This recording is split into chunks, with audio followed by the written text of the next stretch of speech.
C'est une information que je vous donne. Bien. Jusqu'au jour où Mamadi a mis le CNT en place, il a dit, moi, c'est Fonike Mengue, je mettrai à la tête. Eh ben. Mais ces gens lui ont dit encore, tu mets Fonike Mengue, on est foutu. Ouh là là. Tu mets Fonike Mengue, ça serait un blocus pour nous.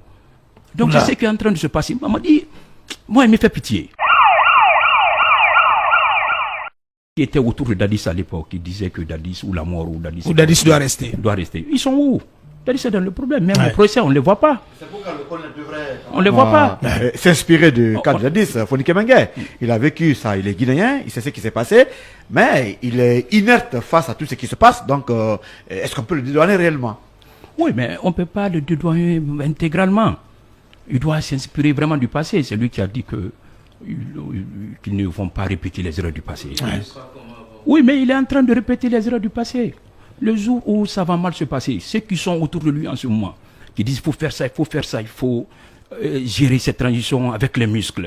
Il faut sévir. Il faut sévir. Mais ces gens-là, le jour où ça va mal se passer, on ne les verra plus.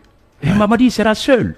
Peut-être il sera avec sa famille. Est-ce que vous avez parlé avec Mamadi? Ouais, c'est une question importante. Ou à votre sortie de prison, est-ce que vous avez parlé avec Mamadi? Depuis quand? À quand ça remonte? Que vous rencontriez régulièrement, nuitamment, selon les informations. Est-ce que... À quand ça remonte une dernière entrevue, votre dernière entrevue? Est-ce que, c'est l'autre volet de la question, est-ce que vous êtes disposé à répondre à son appel, à avoir un entretien avec le président de la transition pour parler en frère en Guinée?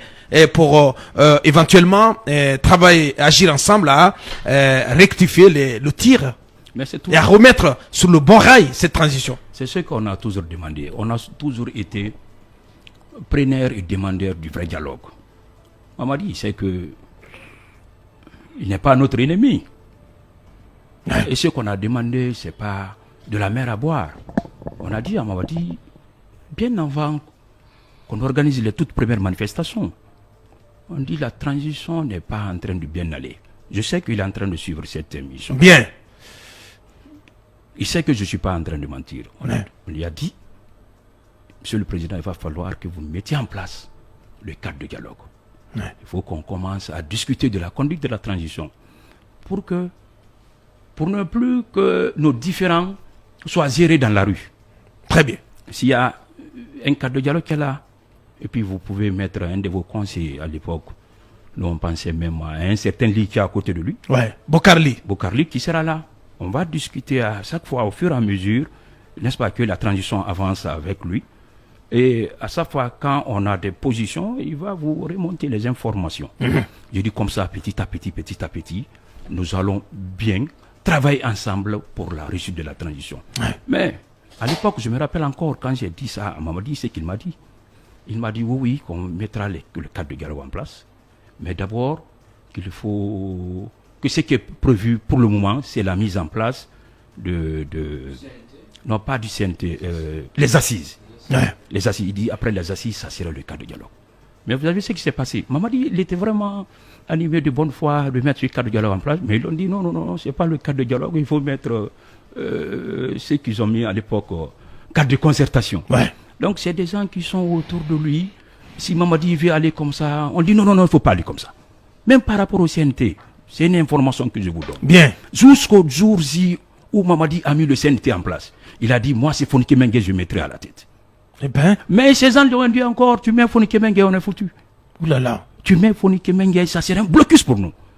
Donc c'est ce qui est en train de se passer. Mamadi, moi il me fait pitié. Ouh là là. Puisque lui, quand il se déplace avec un ou deux camps, il pense qu'il a le pouvoir. Mais ce n'est pas un pouvoir, ça. Les armes, ce n'est pas un pouvoir. Le pouvoir, c'est l'opinion. Au début, quand l'opinion lui était vraiment favorable, le peuple guinéen, on l'appelle même Doumboussou. Mais Mamadi, nous, on avait organisé